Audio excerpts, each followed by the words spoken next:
Hello everyone. आज हम लोग को डिस्कस करना है रियल जीडीपी और नॉमिनल जीडीपी के कॉन्सेप्ट को। ठीक है, तो अच्छा फाइन, जीडीपी होता क्या है? आप लोगों को पता है कि जीडीपी का मतलब है gross domestic production. That means कि किसी भी कंट्री में टोटल प्रोडक्शन कितने का हो रहा है। ठीक है, तो ये जो टोटल प्रोडक्शन का फिगर है इसको हम लोग दो प्राइस पे दिखा सकते हैं। या तो आप बेस ईयर के प्राइस पे भी दिखा सकते हो, या तो आप करंट ईयर के भी प्राइस पे दिखा सकते हो। आपके कंट्री में, ध्यान से सुनिएगा, रियल जीडीपी और नॉमिनल जीडीपी का कॉन्सेप्ट काफी इंपॉर्टेंट है और काफी इजी भी है, लेकिन आपको पॉइंट टू पॉइंट एक एक वर्ड सुनना पड़ेगा, समझना पड़ेगा, तभी आपको ये कॉन्सेप्ट समझ में आएगा।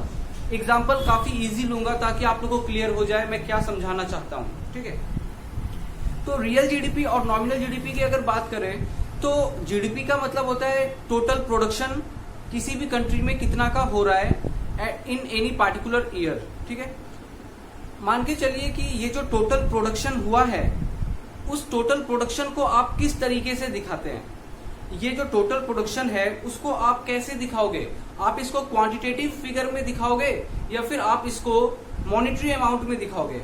मेरे कहने का मतलब है, आप मान के चलिए कि आपके कंट्री में प्रोडक्शन होता है राइस का, वीट का, कॉटन का, शुगर का, आयरन का, स्टील का, पेट्रोल का। ठीक है, तो आपसे अगर कोई कंट्री पूछेगा कि आपका जीडीपी क्या है तो आप उसको क्या बताओगे कि आपका जीडीपी, दैट मीन्स कि आपका प्रोडक्शन क्या है। तो आप उसको ये थोड़ी ना बताओगे कि हमने राइस इतना उगाया, हमने वीट इतना उगाया, हमने पेट्रोल का इतना प्रोडक्शन किया, हमने इलेक्ट्रिसिटी का इतना प्रोडक्शन किया, हमने कॉटन का इतना प्रोडक्शन किया है। आप उसको क्वांटिटेटिव टर्म्स में नहीं बताते हो। आप क्या करते हो कि जितना भी चीजों का प्रोडक्शन आपने किया है उसको उसके प्राइस से मल्टीप्लाई करके उसका वैल्यू पता करते हो। दैट मीन्स कि मॉनेटरी फिगर पता करते हो कि जो भी सामान, जैसे कि आपने राइस का प्रोडक्शन किया है तो कितने का राइस का प्रोडक्शन किया है, उसका मॉनेटरी अमाउंट पता करते हो कि मनी वैल्यू क्या है उसका। ठीक है, और उन सारी चीजों का प्रोडक्शन करने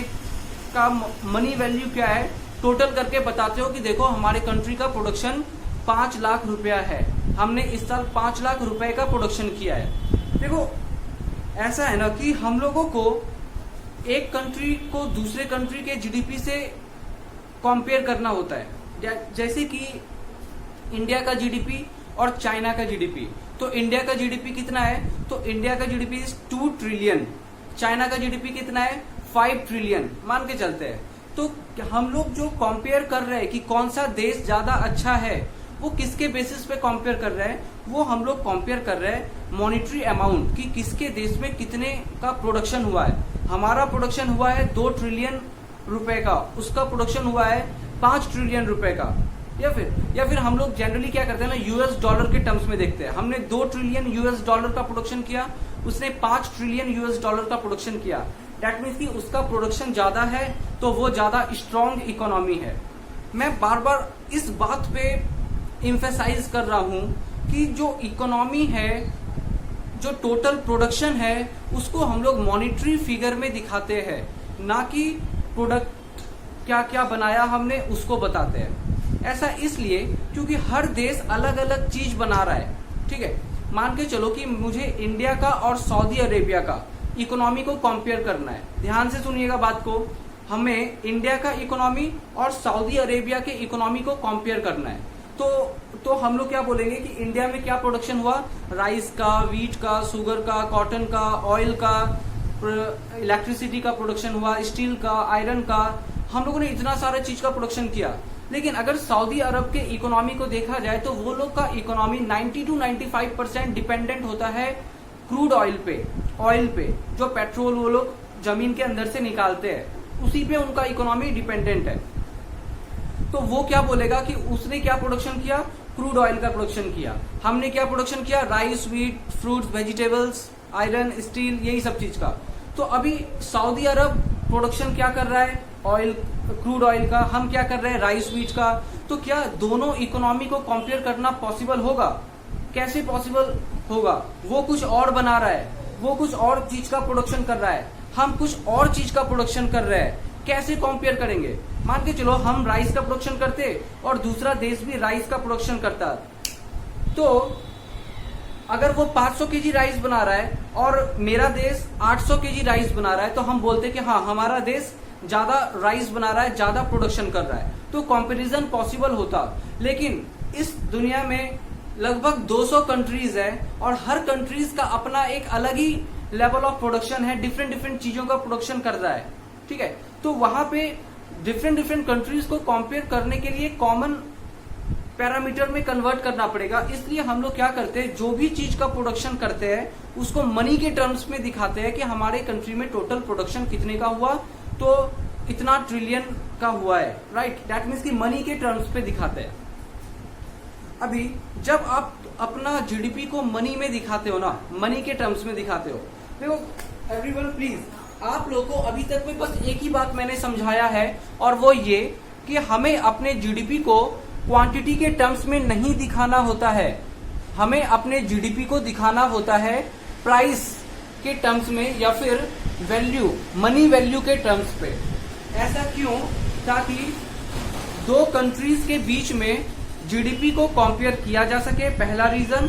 और दूसरा रीजन, हमारा देश अलग चीजों का प्रोडक्शन कर रहा है और बाकी चीजों में अलग चीजों का, बाकी देशों में अलग प्रोडक्ट का वो लोग प्रोडक्शन कर रहे हैं। वेरी कर सकता है कि हमारा जो प्रोडक्शन है वो एक डिफरेंट प्रोडक्ट्स का है, दूसरे का प्रोडक्शन अलग डिफरेंट टाइप का है, तो कंपेयर करने में प्रॉब्लम होता है। जीडीपी को कंपेयर करने में प्रॉब्लम ना हो, इसके लिए हम लोग क्या करते हैं, जीडीपी को मनी के टर्म्स पे मेजर करते हैं।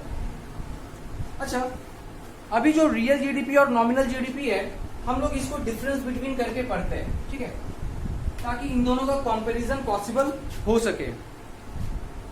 पहला डिफरेंस लिखिएगा आप लोग, पहला डिफरेंस लिखिएगा, it is the value of, it is the value of current output, it is the value of current output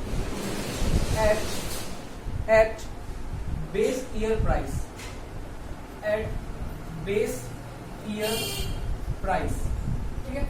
nominal GDP में देखिएगा लिखा है कि it is the value of, it is the value of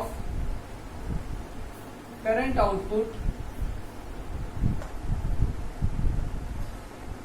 at current year price, at current year price। देखिए मैंने अभी आपको समझाया ना कि हर देश अपना जीडीपी कैसे बताता है, मनी के टर्म्स में बताता है, मतलब कि प्राइस के टर्म्स में बताता है, क्वांटिटी के टर्म्स पे नहीं बताता है। तो देखिए यहाँ पे डिफरेंस, पहला डिफरेंस देखो, अगर आप ये डिफरेंस को समझ पा रहे हो ना, that means real GDP nominal GDP का कंप्लीट कॉन्सेप्ट आपका कवर हो गया। तो प्लीज इस पे पूरा फोकस डालिएगा। यहाँ पे लिखा है value of current output, nominal में भी यही लिखा है, it is the value of current output, मतलब कि दोनों जगह पे करंट आउटपुट की बात कर रहे हैं, करंट ईयर में कितना का प्रोडक्शन हुआ है उसकी बात कर रहे हैं। बस डिफरेंस क्या है ना कि यहाँ पे हम लोग बात कर रहे हैं जितना भी प्रोडक्शन किया है उसको बेस ईयर प्राइस पे बात कर रहे हैं और यहाँ पे करंट ईयर प्राइस पे बात कर रहे हैं, ठीक है। इस एग्जांपल को मैं अच्छे से समझाता हूं। मान के चलिए कि एक कंट्री है, ठीक है, इंडिया ही ले लेते हैं, एक कंट्री है इंडिया, ज्यादा कन्वीनियंट हो समझने में, इसके लिए मैं क्या कर रहा हूं, मान के ये चल रहा हूं कि इंडिया में बस एक ही चीज का प्रोडक्शन होता है, वो है राइस, ठीक है, और किसी चीज का प्रोडक्शन हम लोग नहीं करते, हम लोग सिर्फ राइस का प्रोडक्शन करते हैं। तो मान के चलते हैं इंडिया में राइस का प्रोडक्शन 2019, हम लोग 2019 की बात कर रहे हैं, ठीक है। इंडिया में राइस का प्रोडक्शन 2019 में होता है 500 केजी, ठीक है, हमने 500 केजी राइस का प्रोडक्शन किया। तो अभी अगर हमसे पूछा जाएगा कि आपके देश में इस साल जीडीपी क्या रहा, मतलब ग्रॉस डोमेस्टिक प्रोडक्शन क्या रहा, दैट मीन्स हमने क्या चीज का प्रोडक्शन किया है, हमने राइस का प्रोडक्शन किया है सिर्फ। तो कितना का प्रोडक्शन किया, तो हम क्या बताएंगे, 500 केजी हमारा जीडीपी है। हम 500 केजी दैट मीन्स क्वांटिटी के टर्म्स पे नहीं बताते हैं, हम कैसे बताएंगे, हम बताएंगे कि 500 केजी राइस का प्रोडक्शन हुआ है और इसको देखेंगे कि हमारे कंट्री में प्राइस क्या है, मतलब राइस का। तो राइस का दाम मान के चलते 10 रुपया पर केजी है, तो लिखेंगे ₹10 पर केजी। तो इसका मतलब हमने 5,000 रुपए का प्रोडक्शन किया है। तो डेट मीन्स हमारा जीडीपी क्या है, हमारा जीडीपी क्या है, हमारा जीडीपी है 5,000 रुपया। ठीक है, यही तरीका है। फाइन, चलिए और एक एग्जांपल लेते हैं। इस बार ये हम लोग 2020 की बात कर रहे हैं। ठीक है, ये नेक्स्ट ईयर की बात कर रहे हैं 2020। इस साल राइस का प्रोडक्शन हुआ है 400 केजी। ठीक है, हमने राइस का 400 केजी का प्रोडक्शन किया है और हमें इसको प्राइस से मल्टीप्लाई करना पड़ेगा ताकि हम लोग मॉनेटरी टर्म्स में अपने जीडीपी को दिखा पाए। तो 400 केजी इंटू ₹13 मान के चलते हैं। देखो हर साल प्राइस सेम तो नहीं रहेगा ना, हर साल प्राइस बदलता रहता है। ठीक है, तो मान के चलते हैं कि इस साल चावल का दाम बढ़ गया है, थोड़ा महंगा हो गया है। कितना महंगा हो गया है? 3 रुपए दाम बढ़ गया है। तो 13 रुपए से हमने मल्टीप्लाई किया, 13 4 जा 52। इसका मतलब हमारा जीडीपी कितना है? हमारा जीडीपी है 5200 रुपीज का। अभी आप अच्छे से ध्यान से देखो कि जीडीपी में क्या आया है। पहले 2019 में हमारा जीडीपी कितना था? 5,000 रुपए का। और 2020 में हमारा जीडीपी कितने का है? 5200। दैट मीन्स की हम लोग ग्रोथ दिखा रहे हैं। देखिए यहाँ पे कि पहले 5,000 रुपए का जीडीपी था हमारे देश का और इस साल हमारा जीडीपी 5200 हो गया है। दैट मीन्स 200 रुपए, हमारा जीडीपी 200 रुपए से बढ़ गया है। और ये क्या दिखा रहा है? ये दिखा रहा है हमारे इकोनॉमी का जीडीपी ग्रोथ है कि नहीं? जीडीपी ग्रोथ हो रहा है ना 200 रुपए से। लेकिन अभी अच्छे से एक इकोनॉमिक्स के स्टूडेंट के पॉइंट ऑफ व्यू से सोचिएगा, क्या सच में इकोनॉमी ग्रो किया है? क्या आपका क्या सच में इकोनॉमी ग्रो किया है? देखिए, इकोनॉमी ग्रो करने का मतलब हुआ कि इस साल देश में ज्यादा प्रोडक्शन हुआ है। ठीक है, एक बार चेक करते हैं प्रोडक्शन के पॉइंट ऑफ व्यू से। पहले आप 500 केजी का प्रोडक्शन करते थे, इस साल आप 400 केजी का प्रोडक्शन कर रहे हो। अरे आपने तो 100 केजी कम प्रोडक्शन किया है। अगर आपने 100 केजी कम प्रोडक्शन किया है तो फिर क्या बोल रहे हो? आपका इकोनॉमी में जीडीपी ग्रोथ आया है। कहां से जीडीपी ग्रोथ आया है? पहले 500 केजी, इस साल 400 केजी, 100 केजी से प्रोडक्शन घट गया है और आप कह रहे हो कि आपकी इकोनॉमी में जीडीपी ग्रोथ हुआ है, जीडीपी बढ़ गया है। दिस इज रिडिकुलस, ऐसा हो ही नहीं सकता है। अभी देखो फिर ऐसा हुआ क्यों? ध्यान से समझिएगा। एक्चुअली ऐसा इसलिए हुआ ना कि हम लोग अपने इकोनॉमी में जीडीपी के फिगर को मॉनेटरी टर्म्स में दिखाते हैं, मॉनेटरी टर्म्स में दिखा रहे हैं। ठीक है, तो उसके लिए हम लोग को प्राइस से मल्टीप्लाई करना पड़ रहा है। 10 रुपया, दैट मीन्स 5,000 का प्रोडक्शन। इस साल दाम बढ़ गया, राइट? अभी इसी के कारण से दिक्कत आया है कि इस साल दाम बढ़ गया है। इस साल दाम 13 रुपए हो गया है। तो हमने कम प्रोडक्शन किया है, 400 केजी का ही प्रोडक्शन किया है, लेकिन प्राइस 13 रुपया है। तो उसके हिसाब से जोड़ा जाए तो 5200, मतलब कि ऐसा लग रहा है जैसे कि जीडीपी बढ़ रहा है, क्योंकि मनी के टर्म्स में जीडीपी ज्यादा है। लेकिन मनी के टर्म्स में जीडीपी ज्यादा क्यों है? रीजन क्या है? मॉनेटरी टर्म्स में जीडीपी का फिगर ज्यादा क्यों है? इसलिए नहीं क्योंकि आपका प्रोडक्शन दैट मीन्स केजी में बढ़ा है, ऐसा नहीं है, आपका दाम बढ़ गया है। इसका मतलब ये और भी निगेटिव एस्पेक्ट को दिखा रहा है आपके जीडीपी का। पहला बात, आपके इकोनॉमी में पहले 500 केजी का प्रोडक्शन हो रहा था और करंट ईयर में आपके इकोनॉमी में 400 केजी का प्रोडक्शन हो रहा है। दैट मीन्स आपके कंट्री में जीडीपी कम हुआ है, प्रोडक्शन कम हुआ है। दूसरा बात, पहले आपके इकोनॉमी में सामान 10 रुपया पर केजी मिलता था, अब आपके इकोनॉमी में सामान 13 रुपया पर केजी मिल रहा है। इसका मतलब इस साल आपके इकोनॉमी में महंगाई बढ़ गया है, महंगाई बढ़ गया है, इन्फ्लेशन। और इन्फ्लेशन का बढ़ना किसी भी इकोनॉमी के लिए बहुत ही खराब माना जाता है। देखो अभी आप क्या बोल रहे थे? अभी आप बोल रहे थे देखो हमारे इकोनॉमी में जीडीपी का ग्रोथ हुआ है, हम लोगों ने 200 रुपए से जीडीपी बढ़ाया है। लेकिन जब actual figure as a economics student हम लोग देख रहे हैं तो हमें दो निगेटिव एस्पेक्ट का पता चल रहा है। पहला, एक तो आपने 500 केजी प्रोडक्शन करते थे और अब आप 400 केजी, दैट मीन्स की 100 केजी का प्रोडक्शन घट गया है। दूसरा, पहले आप 10 रुपया पर केजी में सामान बेचते थे, अब आप 13 रुपए, दैट मीन्स की आपके इकोनॉमी में महंगाई भी बढ़ गया है। एक तो प्रोडक्शन गिर गया, दूसरा महंगाई बढ़ गया, दोनों ही खराब चीजें हो रही हैं। लेकिन अगर मॉनेटरी टर्म्स में देखा जाए तो आप कह रहे हो कि आपके इकोनॉमी में ग्रोथ आया है, 200 रुपए से आपका इकोनॉमिक ग्रोथ हुआ है, राइट। देख सकते हो ना ये कितना खराब फिगर दिखा रहा है, कैसे मैनिपुलेट किया जा रहा है हमारे इकोनॉमिक डेटा को, जीडीपी को, राइट। तो क्या सॉल्यूशन है इसका? देखो सबसे बढ़िया सॉल्यूशन क्या है इसका? सबसे बढ़िया सॉल्यूशन है कि आप क्वांटिटी के टर्म्स पे दिखाओ। पहले कितना केजी? 500 केजी। इस साल कितना केजी? 400 केजी। बात खत्म। इकोनॉमी अच्छा क्या कब था? पिछले साल। इस साल क्या हुआ? 100 केजी से घट गया, ठीक है। लेकिन अभी जस्ट हमने बहुत बड़ा एक्सप्लेनेशन लिया इस बात को लेके कि क्वांटिटी के टर्म्स पे क्यों नहीं दिखा सकते हैं। पहला कि एक देश में बहुत सारी चीजों का प्रोडक्शन होता है, राइस, व्हीट, शुगर। और दूसरा पॉइंट कि एक देश दूसरे देश के कंपैरिजन में डिफरेंट चीजों का प्रोडक्शन कर रहा है। किसी देश में सिर्फ ऑयल का प्रोडक्शन ही होता है, सऊदी अरब, और कोई देश ऐसा है जिसमें राइस, व्हीट, कंजम्पशन गुड्स का ज्यादा प्रोडक्शन होता है। कोई देश ऐसा है चाइना जहां पे कैपिटल गुड्स का ज्यादा प्रोडक्शन होता है। तो आप कंपेयर करना बहुत मुश्किल हो जाएगा आपके लिए। इसलिए हम लोग क्या करते हैं, मॉनेटरी टर्म्स पे निकालते हैं। तो ठीक है, तो 500 केजी और 400 केजी इस तरीके से करके जीडीपी को कंपेयर करना पॉसिबल नहीं है।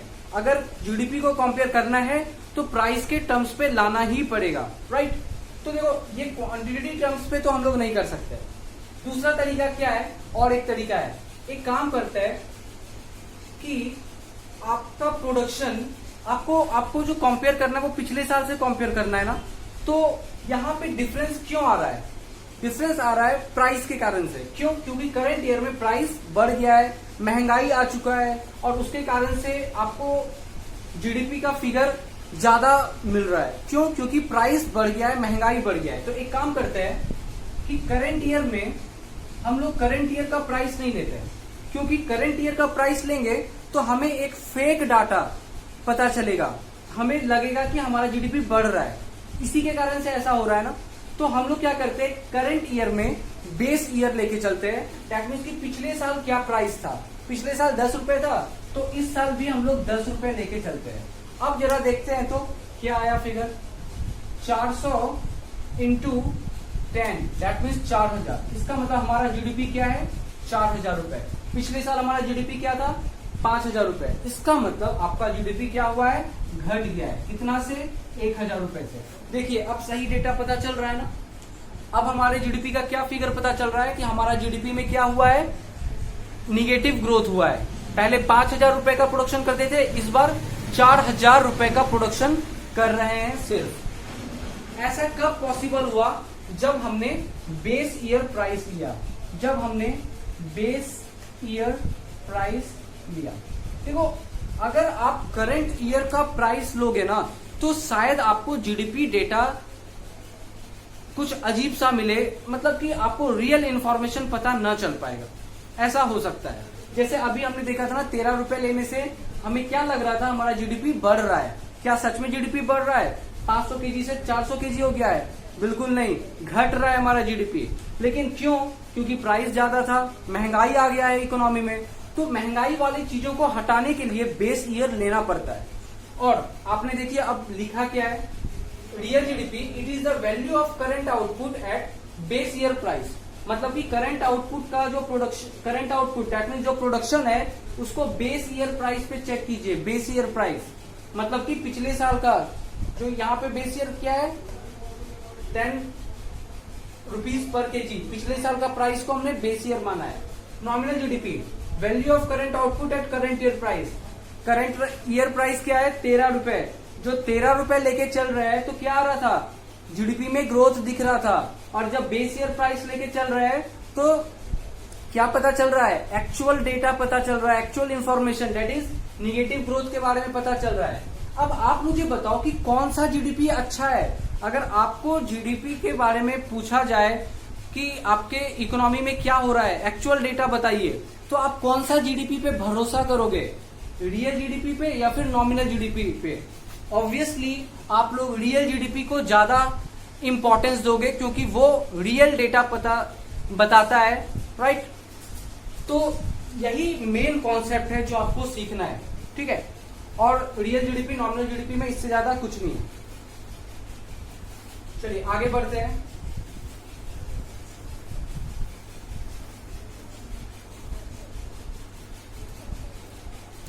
तो अब आपको समझ आ चुका है कि current output at base year price real GDP और current output at current year price nominal GDP. दूसरा डिफरेंस लिखते हैं, दूसरा डिफरेंस लिखिएगा, इट इज कॉल्ड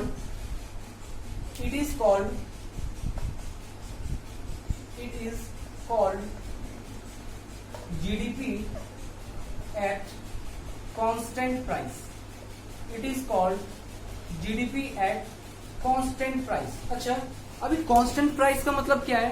अभी आपने देखा ना एग्जांपल में, जब हम लोग बेस ईयर का प्राइस लेके चल रहे थे तो प्राइस क्या था? पिछले साल 10 रुपया, 2020 में करंट ईयर में भी क्या था?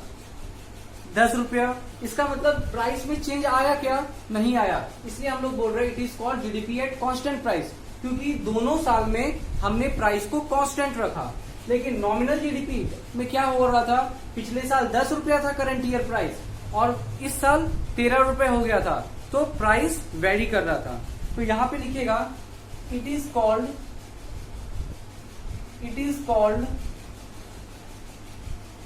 GDP at current year price. It is called GDP at current price. ठीक है, आगे तीसरा डिफरेंस लिखिएगा। तीसरा डिफरेंस है कि रियल जीडीपी कब बढ़ेगा। अगर आपको रियल जीडीपी को बढ़ाना है तो कैसे बढ़ सकता है? देखो, प्राइस के बेसिस पे तो बढ़ेगा नहीं, क्योंकि प्राइस हम लोग क्या लेते हैं? Base year. जो पिछले साल था 10 रुपया, इस साल भी 10 रुपया ही रहेगा। तो एक्चुअल में जीडीपी कैसे बढ़ा सकते हैं आप? आपके पास एक ही तरीका है, आप आउटपुट बढ़ा सकते हो, दैट मीन्स की प्रोडक्शन बढ़ा सकते हो और उसी के बेसिस पे आपका जीडीपी बढ़ सकता है। तो लिखिएगा real GDP increases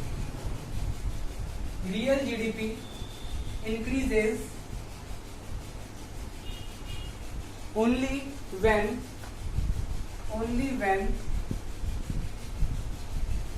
output or production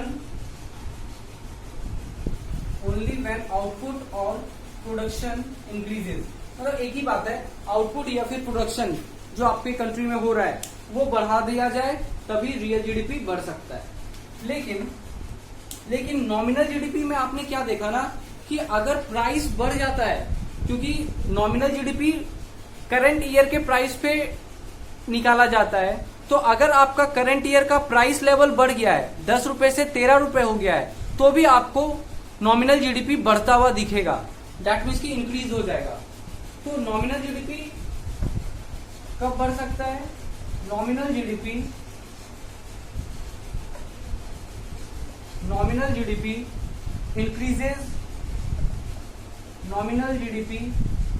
increases when output increases, when output increases or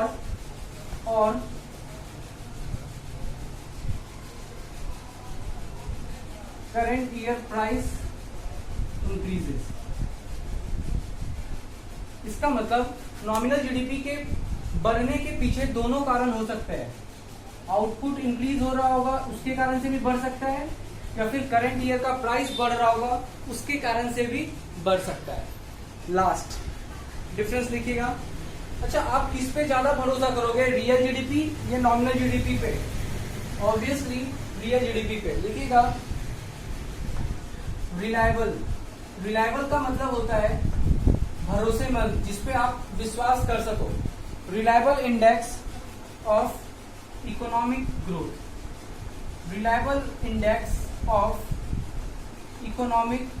growth, इधर लिखिएगा नॉट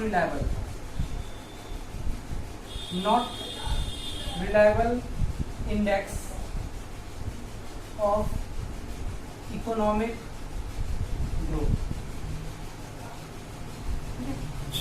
तो ये 4 डिफरेंस दिखा रहा है कि रियल जीडीपी और नॉमिनल जीडीपी में क्या डिफरेंस है।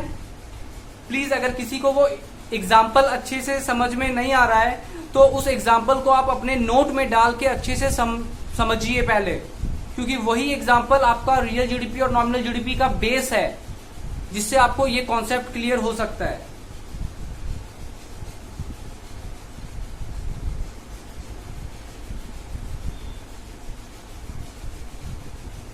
चलिए इसको मैं हटाता हूं, हम लोग नेक्स्ट टॉपिक पे आते हैं।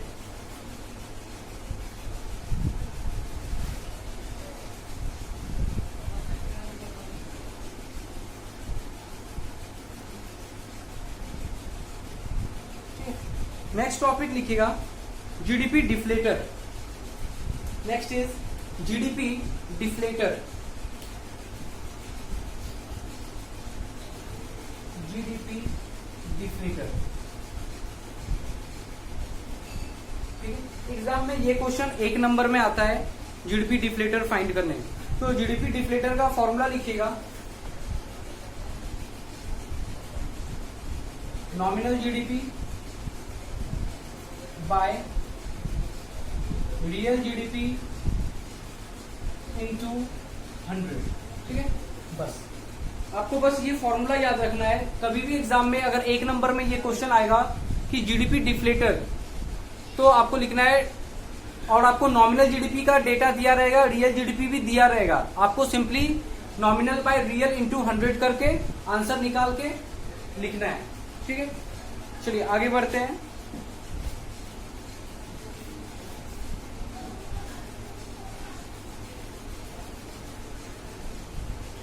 आगे लिखिएगा next point, how to convert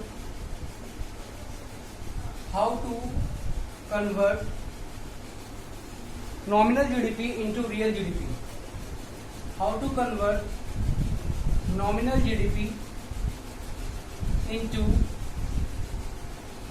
real GDP. That means कि आपको अभी पता चल गया कि रियल जीडीपी और नॉमिनल जीडीपी 2 टाइप का जीडीपी होता है। तो क्या आप रियल जीडीपी को नॉमिनल जीडीपी में कन्वर्ट कर सकते हो? बिल्कुल, उसके लिए एक फॉर्मूला है, हम लोग उसको देखते हैं, ठीक है। तो देखिएगा कि real GDP equal to nominal GDP, real GDP equal to nominal GDP divide by price index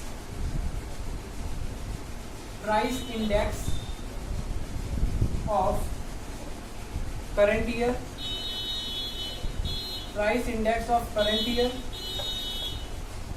into 100, ठीक है। ये फॉर्मूला है रियल जीडीपी पता करने का।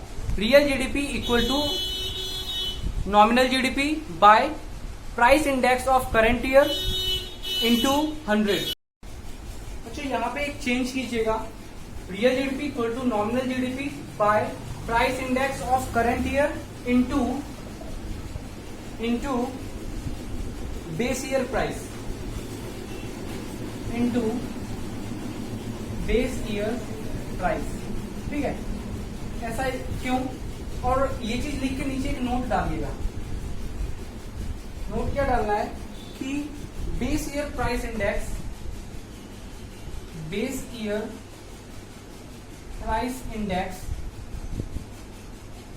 देखिए इसका जो न्यूमेरिकल क्वेश्चन हम लोग अभी देखेंगे उसमें क्या होता है, मान के चलिए आपको रियल जीडीपी निकालने को दिया जाएगा, तो हम लोग को दिया क्या रहेगा, नॉमिनल जीडीपी का दिया रहेगा, price index of current year दिया रहेगा, लेकिन बेस ईयर प्राइस नहीं दिया होता है।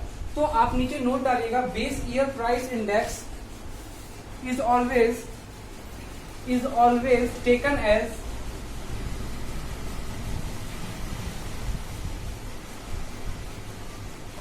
$100। हम लोग को बेस ईयर प्राइस इंडेक्स हमेशा 100 लेके चलना है, ठीक है। तो जो पहले मैंने फॉर्मूला लिखा था वो भी एक तरीके से सही है। क्यों? क्योंकि real GDP equal to nominal GDP by price index of current year into base year price, right. तो बेस ईयर प्राइस क्या होगा, बेस ईयर प्राइस हमें हमेशा 100 लेके चलना है, तो वहां पे आपको 100 पुट करना है। इसका एक न्यूमेरिकल क्वेश्चन देखते हैं, ठीक है, ताकि चीजें समझ में आए। लिखिएगा क्वेश्चन में,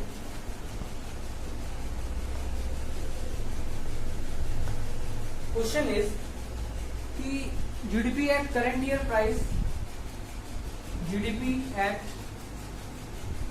current year price, GDP at current year price is 1,50,000 is rupees 1,50,000, ठीक है। और क्या दिया हुआ है, लिखा है price index of current year, price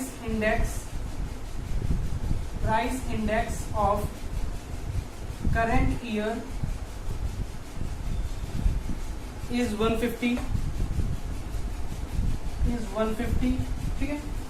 और नीचे लिखा है कि calculate real GDP, calculate real GDP. तो अभी आपने देखा ना कि फॉर्मूला क्या है, तो हम लोग सीधा सीधा फॉर्मूला पे आते हैं। Real GDP equal to nominal GDP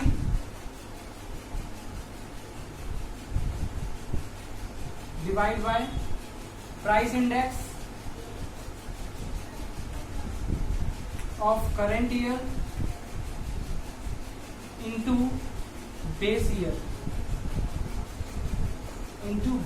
price, ठीक है। तो नॉमिनल जीडीपी कितना है, नॉमिनल जीडीपी है 1,50,000 divide by price index of current year कितना दिया है 150, तो पुट करते हैं 150 into base year price, base year price कितना है, कुछ नहीं दिया हुआ है, हमने यहाँ नोट डाला है कि हमेशा 100 लेते हैं, तो 100। अब इसको सॉल्व करते हैं,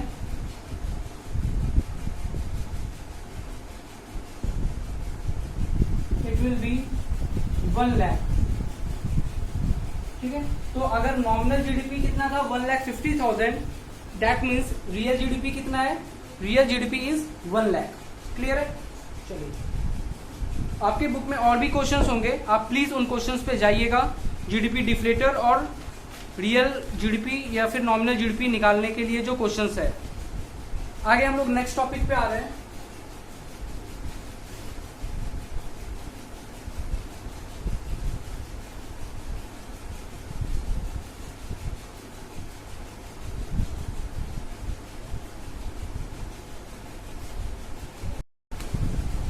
next topic is about limitations, drawback of GDP।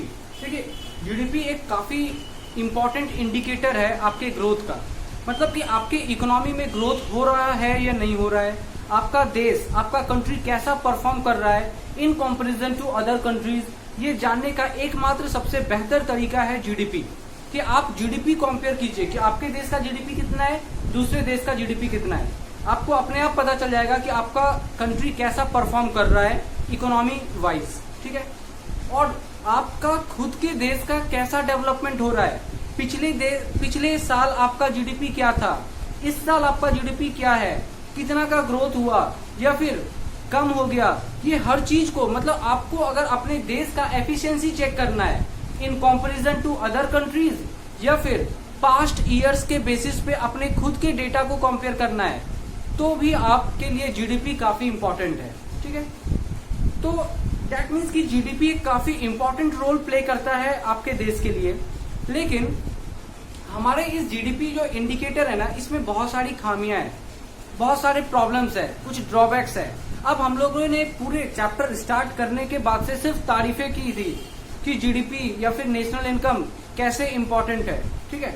अब हम लोग इसके खराबी के बारे में बात करेंगे कि क्या प्रॉब्लम्स है जीडीपी एज ए इंडिकेटर, ठीक है। तो स्टार्ट कीजिएगा, क्वेश्चन लिखिएगा आप लोग।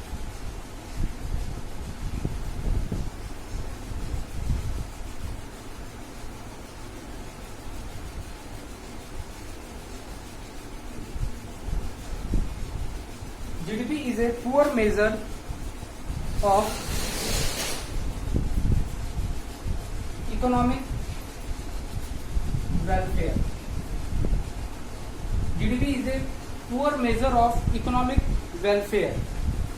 या फिर और एक क्वेश्चन लिखिएगा, limitations of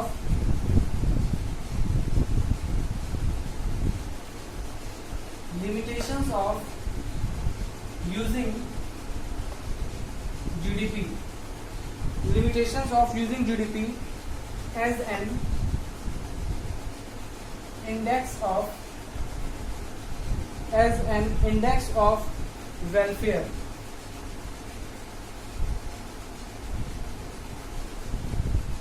of country.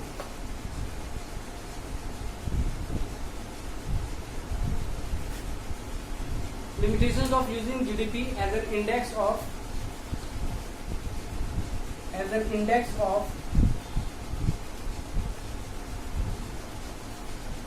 country's welfare.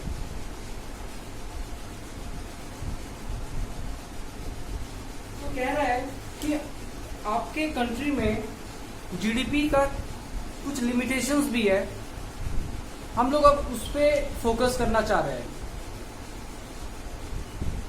GDP हमारे कंट्री का इकोनॉमिक वेलफेयर को अच्छे से नहीं दिखा पा रहा है, इस चीज को प्रूफ करना है, राइट? हमें प्रूफ करना है कि जीडीपी हमारे देश के इकोनॉमिक वेलफेयर को अच्छे से नहीं दिखा पा रहा है, ठीक है? तो इसके लिए हम लोग डिफरेंट पॉइंट लिखेंगे। स्टार्ट करते हैं, लिखिएगा GDP is important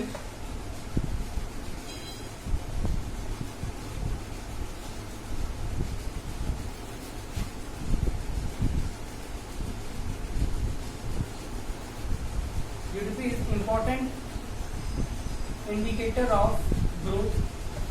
no doubt ऐसा ही होता है कि जीडीपी इंपॉर्टेंट इंडिकेटर है। GDP is important indicator of growth but not a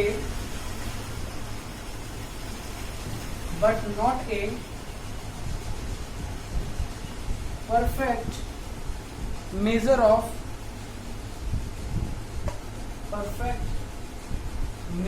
of country's economic well-being, but not a perfect measure of country's economic well-being. It is not sufficient because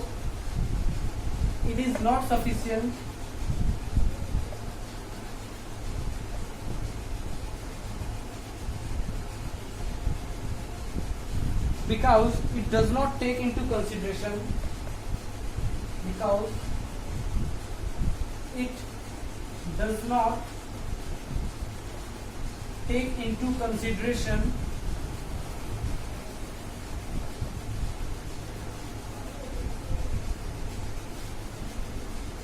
the following items.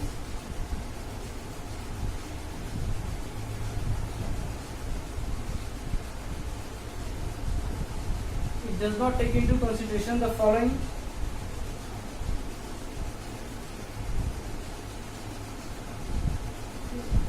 मतलब कहने का ये है कि no doubt GDP is important indicator of growth. ये indicator अच्छा है लेकिन परफेक्ट मेजर नहीं है कंट्री का इकोनॉमिक वेलबींग दिखाने का।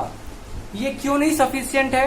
It is not sufficient because it does not take into consideration the following things. ये कुछ चीजों को कंसीडर नहीं करता है। अब हम लोग उन चीजों को देखते हैं, ये क्या क्या चीज को कंसीडर नहीं करता है। पहला देखिएगा कॉम्पोजिशन ऑफ जीडीपी। पहला कॉम्पोजिशन ऑफ जीडीपी। देखिए कौन सा देश अच्छा होगा, कौन सा देश खुश होगा, इकोनॉमिक वेलबींग में होगा, ये डिपेंड करता है उसके कॉम्पोजिशन पे। मतलब कि जीडीपी, देखो जीडीपी क्या बता रहा है, आपने भी देखा जीडीपी हमें बताता है ग्रॉस डोमेस्टिक प्रोडक्शन, कि इकोनॉमी में कितना का प्रोडक्शन हुआ, उस चीज को मॉनेटरी टर्म्स में दिखाता है। अभी जीडीपी कभी ये तो नहीं बताता है कि आप किस किस चीज का प्रोडक्शन कर रहे हो। मैं एग्जांपल के तौर पे समझा रहा हूं। एक है कंट्री ए और एक है कंट्री बी, ठीक है? मैं इन दोनों को कंपेयर करता हूं और आप मुझे बताओगे कि कौन सा कंट्री ज्यादा अच्छा है। कंट्री ए, इसका इकोनॉमी, इसका जीडीपी है, मान के चलते हैं 5 लाख रुपए, 5 करोड़ का इसका जीडीपी है 5 करोड़ का। और कंट्री बी, इसका जीडीपी है 8 करोड़ रुपए का। ठीक है, अभी देखिए हम लोग कौन सा कंट्री ज्यादा ग्रोथ कर रहा है, इस चीज को कैसे चेक करते हैं जीडीपी के बेसिस पे, कि जीडीपी कंट्री ए का 5 करोड़ है, मतलब कंट्री ए 5 करोड़ कमाता है और कंट्री बी 8 करोड़ कमाता है। तो क्या ये इनफ है, क्या ये डेटा इनफ है इस बात को कहने के लिए कि कंट्री बी ज्यादा अच्छा है, उस कंट्री में ज्यादा इकोनॉमिक वेलबींग है, वहां पे लोग ज्यादा खुश होंगे, वहां पे ज्यादा वेलफेयर हो रहा होगा, इस बात को कहने के लिए क्या जीडीपी का 8 करोड़ मतलब कि इस कंट्री से ज्यादा होना ये काफी होगा? बिल्कुल नहीं। क्यों? अभी देखिएगा, मैं कॉम्पोजिशन बताता हूं। कॉम्पोजिशन बताता हूं कि कंट्री ए जो 5 करोड़ का जीडीपी हासिल किया है, इसमें क्या क्या चीजों का प्रोडक्शन किया है। कंट्री ए ने प्रोडक्शन किया है राइस का, वीट का, शुगर का, पेट्रोल का, इलेक्ट्रिसिटी का, स्टील का, आयरन का, कॉटन का, ये सारी चीजों का प्रोडक्शन करता है कंट्री ए। लेकिन on the other hand country B ये क्या चीजों का प्रोडक्शन करता है वो देखिएगा। इसका कॉम्पोजिशन क्या है? इसका कॉम्पोजिशन है, ये प्रोडक्शन करता है बॉम्ब, ठीक है, ये प्रोडक्शन कर रहा है गन्स, ये प्रोडक्शन कर रहा है एक्सप्लोजिव्स, ये प्रोडक्शन कर रहा है ड्रग्स, कह सकते हैं ब्राउन शुगर,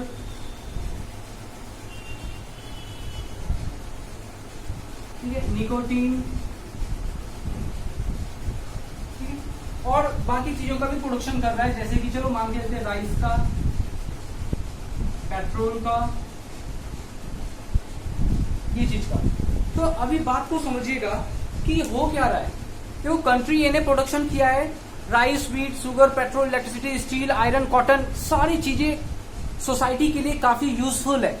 ये सारी चीजें कंट्री ए जिसका प्रोडक्शन कर रहा है वो चीजें हमारे सोसाइटी के लिए काफी इसेंशियल चीजें हैं और इन चीजों का कंजम्पशन करना बहुत जरूरी है। लेकिन कंट्री बी क्या बना रहा है? ये बॉम्ब्स बना रहा है। 8 करोड़ का जीडीपी है, इतना ज्यादा इनकम कमा रहा है कंट्री बी। लेकिन कैसे कमा रहा है? बॉम्ब बना के, गन्स बना के, एक्सप्लोजिव्स बना के, ड्रग्स, ब्राउन शुगर, निकोटीन और इसेंशियल गुड्स क्या बना रहा है? तो राइस और पेट्रोल। देखा जाए तो कंट्री बी में नेशनल इनकम दैट मीन्स की जीडीपी ज्यादा है, लेकिन जो कॉम्पोजिशन है ना वो काफी सोसाइटी के लिए खराब है। ये सोसाइटी के लिए बिल्कुल अनडिजायरेबल चीजें हैं, क्योंकि इनसे क्या होगा, मान के चलो कि आप देखिए डिफेंस, अपने कंट्री का डिफेंस इंपॉर्टेंट होता है कि आपको डिफेंस अच्छा रखने के लिए ये चीजों का प्रोडक्शन करना चाहिए। लेकिन आप ही सोचो कि अगर आज लोगों को भूख लगी है तो वो ऐसा थोड़ी कि बॉम्ब्स, गन्स, एक्सप्लोजिव्स खाएंगे या ब्राउन शुगर खा के जिंदा रह लेंगे। उनके लिए ये चीजें काफी जरूरी है, इसेंशियल चीजें। तो कोई भी कंट्री को अपने जीडीपी को बढ़ाने के लिए इंपॉर्टेंट चीजें दैट मीन्स इसेंशियल गुड्स का प्रोडक्शन ज्यादा करना चाहिए। कॉम्पोजिशन क्या होना चाहिए? इसेंशियल गुड्स, ना कि ऐसे गुड्स जो हमारे सोसाइटी के लिए काफी अनडिजायरेबल है और वो डिवास्टेटिंग नेचर के हैं। ठीक है, तो अगर देखा जाए फिगर के टर्म पे तो कंट्री बी का जीडीपी ज्यादा अच्छा है। लेकिन अगर इकोनॉमिक वेलबींग या वेलफेयर की बात की जाए तो नो डाउट कंट्री ए ज्यादा अच्छा है, क्योंकि ये जो चीज का प्रोडक्शन कर रहा है वो सोशली डिजायरेबल चीजें हैं, इसेंशियल चीजें हैं, और ये ऐसी चीजों का प्रोडक्शन कर रहा है जो इकोनॉमी के लिए या फिर कंट्री के लिए, डिफरेंट कंट्रीज के लिए काफी डिवास्टेटिंग नेचर का हो सकता है। तो कॉम्पोजिशन देखना चाहिए कि कौन से कंट्री में सिर्फ टोटल इनकम नहीं देखना चाहिए कितना कमा रहा है, ये भी देखिए कैसे कमा रहा है, क्या चीज का प्रोडक्शन कर रहा है, ठीक है।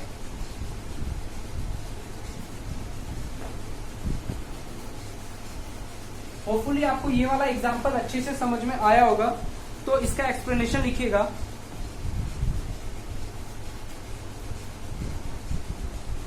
Increase in GDP, increase in GDP can may be due, increase in GDP may be due to its composition, due to its composition. Increase in GDP may be due to its composition, which includes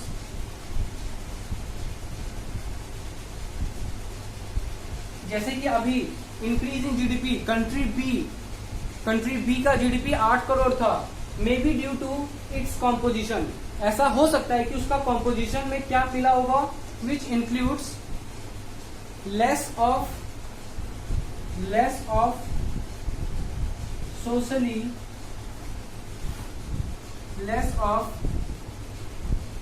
socially desirable goods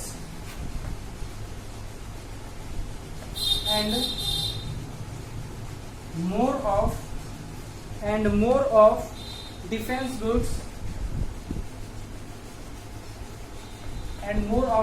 goods like bombs, explosives,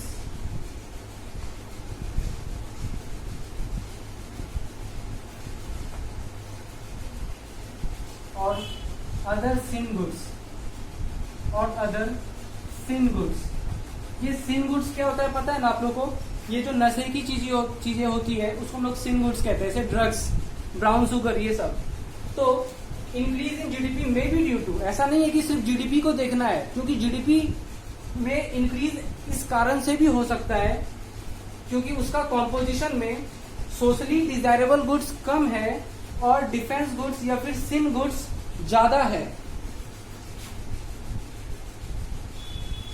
ठीक है। आगे लिखिएगा, in such situation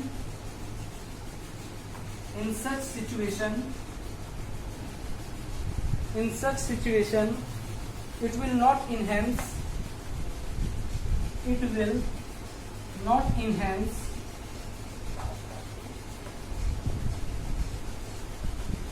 economic growth.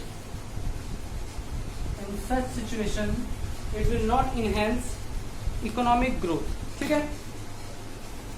तो अगर आपको country के economic growth को देखना है तो जरूर चेक कीजिए कि कंट्री के जीडीपी में कॉम्पोजिशन क्या है, जो चीज का प्रोडक्शन कर रहा है उसमें क्या इंपॉर्टेंट चीजों का प्रोडक्शन हो रहा है या कुछ ऐसे चीजों का प्रोडक्शन किया जा रहा है जो काफी डिवास्टेटिंग या फिर हमारे सोसाइटी के लिए खराब है, ठीक है। और हमारा जीडीपी, हम जो जीडीपी को फॉलो करते हैं वो जीडीपी कभी भी कॉम्पोजिशन के बारे में नहीं बताता है, वो सिर्फ फिगर बताता है कि कितना का प्रोडक्शन हुआ है और कितना नेशनल इनकम है, बस ये बताता है। ये नहीं बताता है कि कॉम्पोजिशन क्या है। तो अगर अच्छे से चेक करना है कंट्री के जीडीपी को, कंट्री के वेलफेयर को, तो हमें कॉम्पोजिशन को जरूर देखना चाहिए। तो ये एक बहुत बड़ा खामियां है, डेट मीन्स कि ये एक बहुत बड़ा ड्रॉबैक है हमारे जीडीपी का। आगे सेकेंड पॉइंट लिखिएगा, distribution of GDP. Second point, distribution of GDP लिखिएगा इसमें।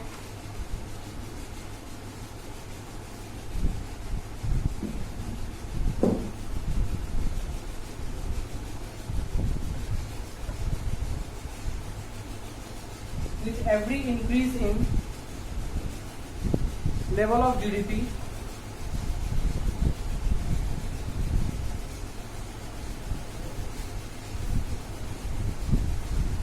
distribution of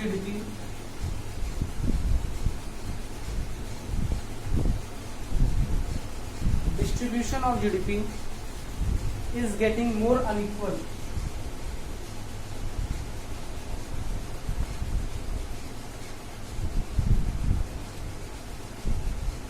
getting more unequal,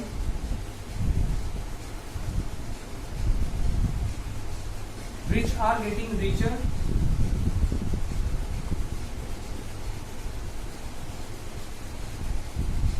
and poor are getting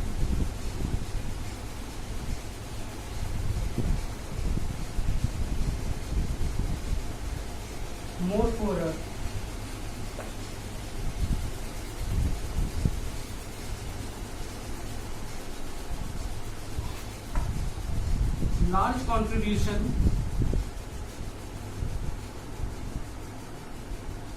Large contribution in GDP is made by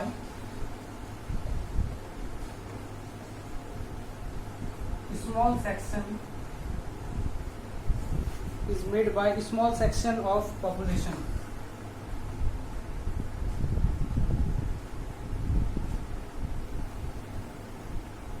So only few will enjoy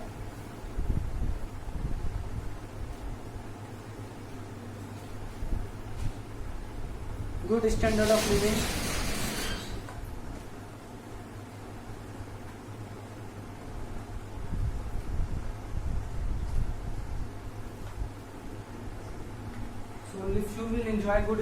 living, and it does not show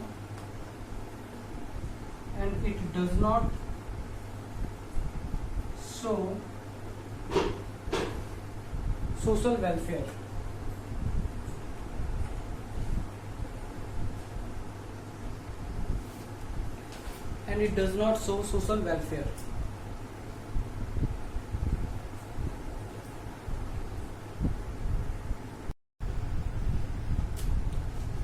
अपने इस point को समझाने के लिए मैं आपको एक डेटा दिखाना चाहता हूं।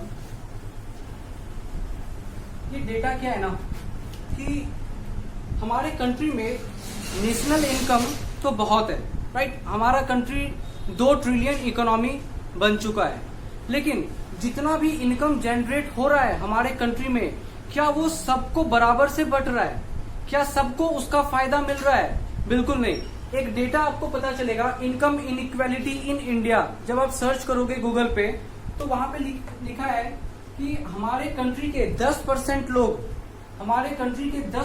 लोगों के पास देश का 80% वेल्थ है। हमारे देश का 80% संपत्ति, 80% वेल्थ किसके पास है? सिर्फ 10% रिचेस्ट पर्सन, 10% रिच पर्सन्स ऐसे हैं जिनके पास देश का 80% वेल्थ है।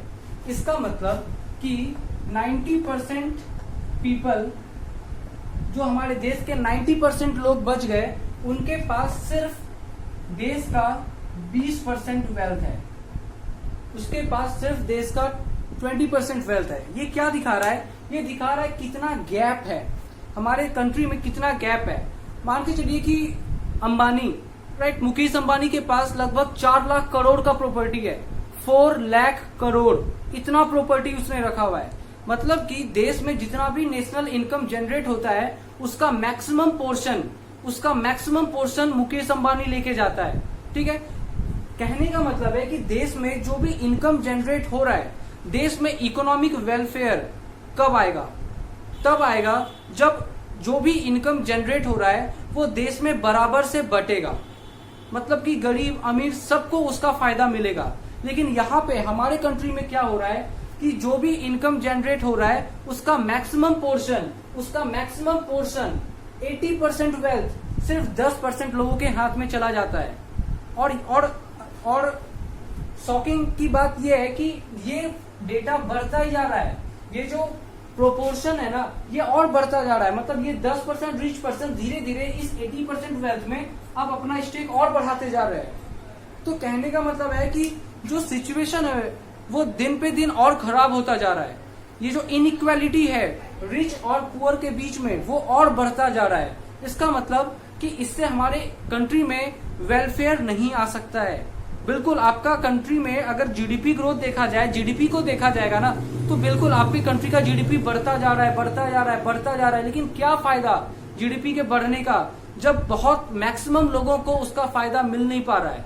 कुछ लोग हैं, स्मॉल सेक्शन ऑफ पॉपुलेशन है जो उस जीडीपी का मैक्सिमम फायदा उठा के लेके जा रहे हैं, और जो मैक्सिमम पॉपुलेशन है हमारे कंट्री का, वो उसको कोई फायदा नहीं मिल पा रहा है उस जीडीपी में ग्रोथ आने का, राइट। तो इससे जो कुछ लोग ही है जो अच्छा स्टैंडर्ड ऑफ लिविंग जी पाएंगे, और मैक्सिमम पॉपुलेशन हमारे देश का वो अभी भी वर्स्ट सिचुएशन में ही रहेगा। तो नो डाउट ग्रोथ हो रहा है, जीडीपी ऊपर जा रहा है, लेकिन इसका फायदा सिर्फ अमीरों को मिल रहा है, गरीब को इसका कोई फायदा नहीं मिल रहा है। तो इकोनॉमिक वेलफेयर हमें जीडीपी नहीं दिखा पा रहा है, ठीक है। आगे बढ़ते हैं हम लोग।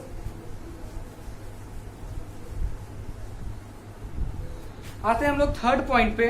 लिखिएगा थर्ड पॉइंट, तीसरा है non monetary exchanges.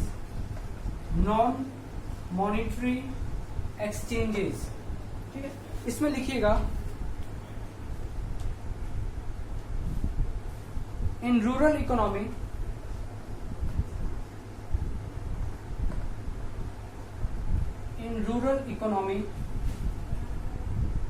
barter system of exchange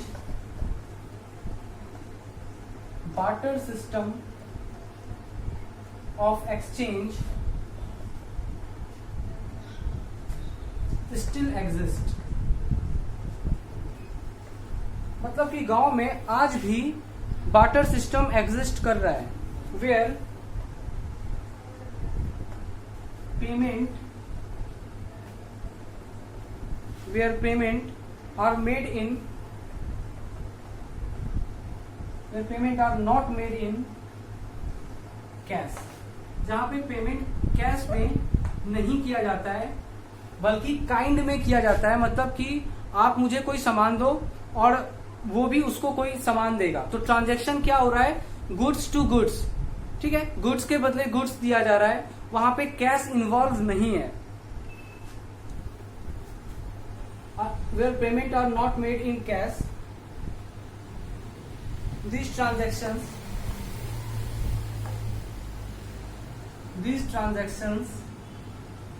ये जो ट्रांजैक्शंस है remain unrecorded। These transactions remain unrecorded, leading to underestimation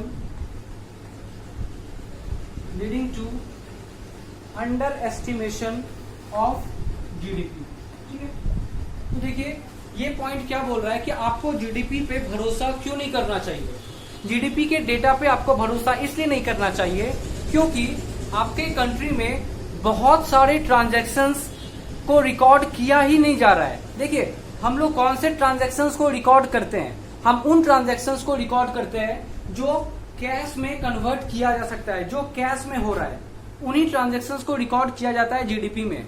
लेकिन आज भी स्पेशली गांव में क्या हो रहा है कि ट्रांजैक्शंस कैश में ना होके कैसे हो रहा है, वहां पे काइंड में हो रहा है। मतलब कि फॉर एग्जांपल कोई इंसान दूसरे के खेत में काम कर रहा है, तो खेत में काम करने पे उसको वेजेस नहीं मिल रहा है, मजदूरी नहीं मिल रहा है, उसके बदले उसको धान या फिर जो भी फसल उगाया गया है उसका कुछ हिस्सा दे दिया जाता है। तो ये क्या है, यहाँ पे ट्रांजैक्शंस कैश में हो नहीं रहा है बल्कि काइंड में, कॉम्पनसेशन इन काइंड है। तो ये चीज को कंसिडर किया जा रहा है और ऐसे ट्रांजैक्शंस को जीडीपी में हम लोग ऐड नहीं कर पा रहे हैं और इसके कारण से जीडीपी में अंडर एस्टिमेशन है, मतलब कम एस्टिमेट किया गया है, राइट। तो जीडीपी जो डेटा हमें दे रहा है वो कम ही है, वो एक्चुअल डेटा नहीं है, इसीलिए हम लोग को जीडीपी पे भरोसा नहीं करना चाहिए। ये भी एक खामी है। आते हैं लास्ट पॉइंट पे, एक्सटर्नलिटीज।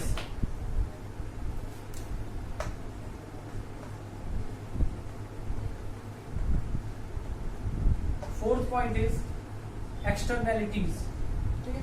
इसमें लिखिएगा it refers to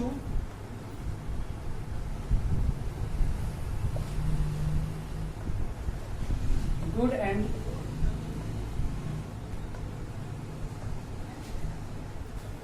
good and bad impact of economic activity,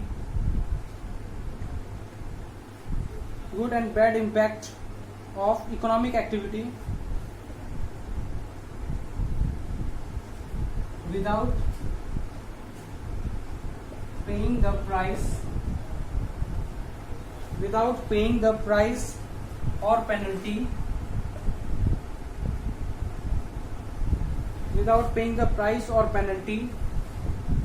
for that.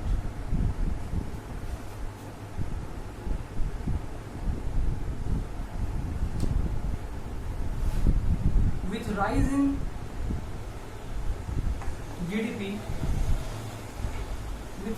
GDP, there is a rise in pollution,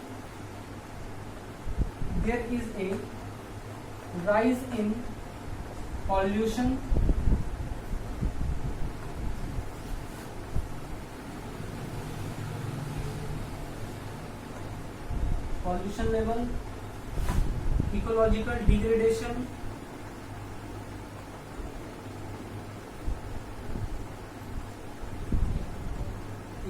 degradation, deforestation,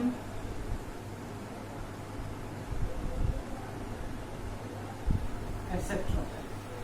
ठीक है, which cause a loss of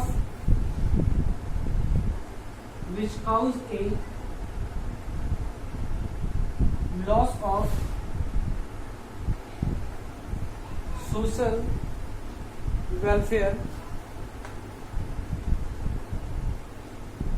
but there is no valuation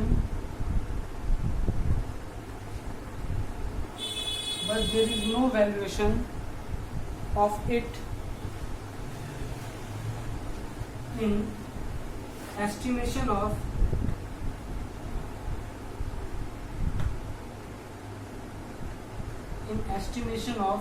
GDP. ठीक है, फटाफट लिखिएगा इसको।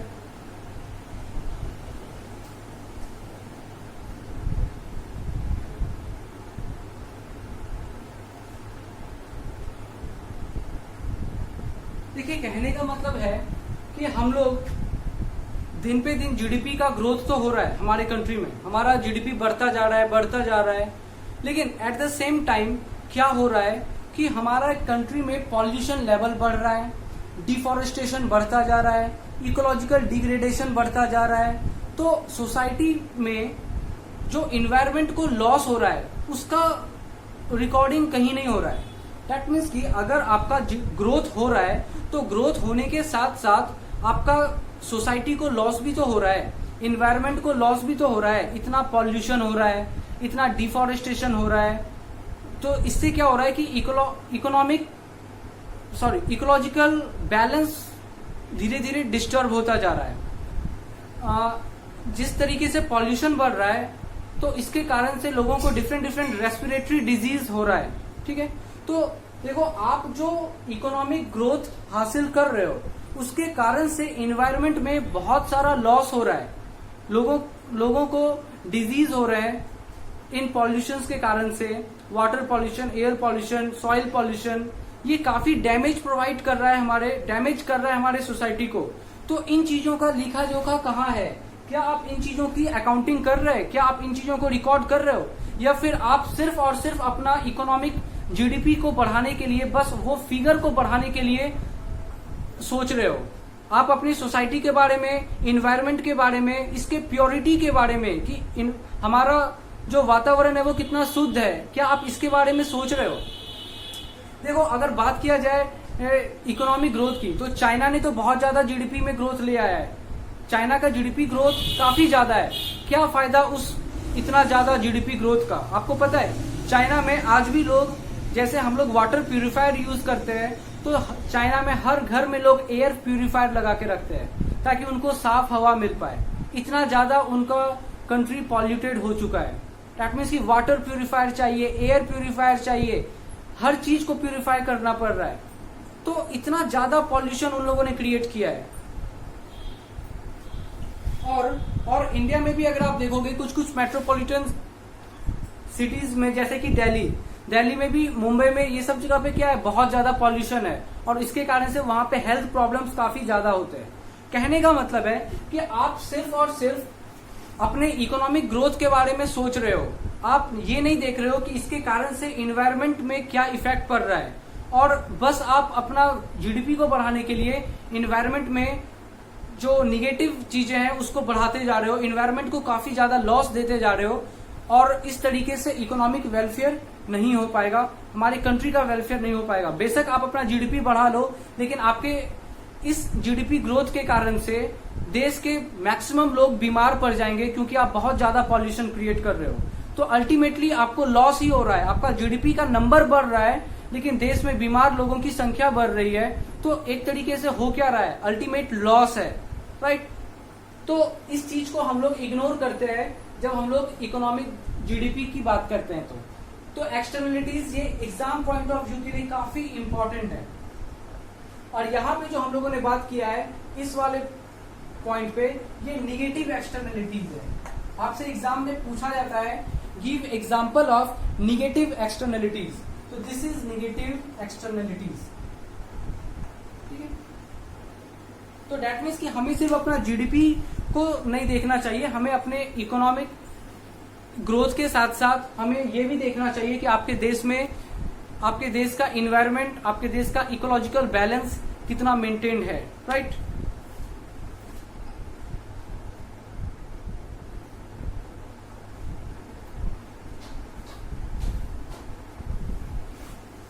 ये 4 points है सिर्फ इसमें।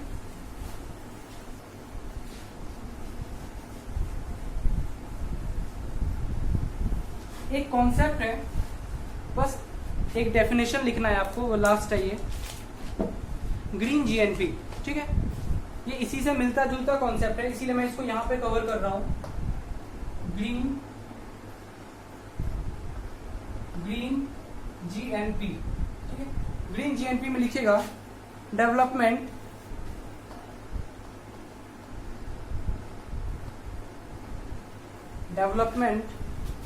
which should not cause development which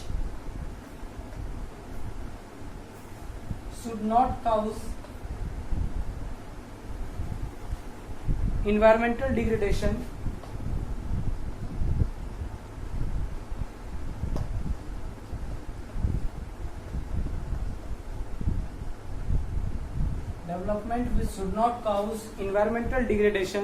and depletion of resource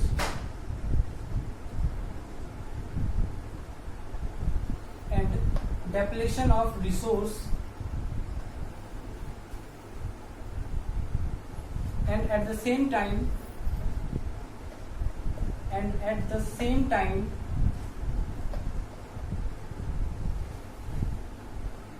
promotes economic welfare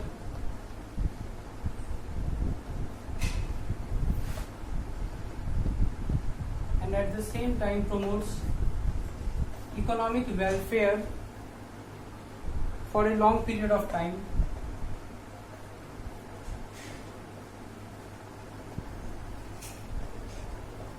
For long period of time is called green GNP, ठीक है। तो ग्रीन जीएनपी का कॉन्सेप्ट क्या बोलता है, ग्रीन जीएनपी का मतलब है कि ये एक ऐसा टाइप का ग्रोथ है जिस ग्रोथ में आपको इन्वायरमेंट के अच्छाई के बारे में भी सोचना चाहिए। दैट मीन्स की development which should not cause environmental degradation and depletion of resource. ऐसा डेवलपमेंट कीजिए जिससे कि इन्वायरमेंट का डिग्रेडेशन ना हो, रिसोर्स का डेप्लेशन ना हो, and at the same time, और उसी टाइम पे साथ साथ में इकोनॉमिक वेलफेयर लंबे समय तक हो पाए। तो इस टाइप के डेवलपमेंट को हम लोग ग्रीन जीएनपी कहते हैं, और हमें इंश्योर करना चाहिए कि हम ग्रीन जीएनपी को अचीव कर पाए, इसके कॉन्सेप्ट को फॉलो कर पाए, ठीक है। आज के लिए इतना ही रखते हैं। Thank you so much.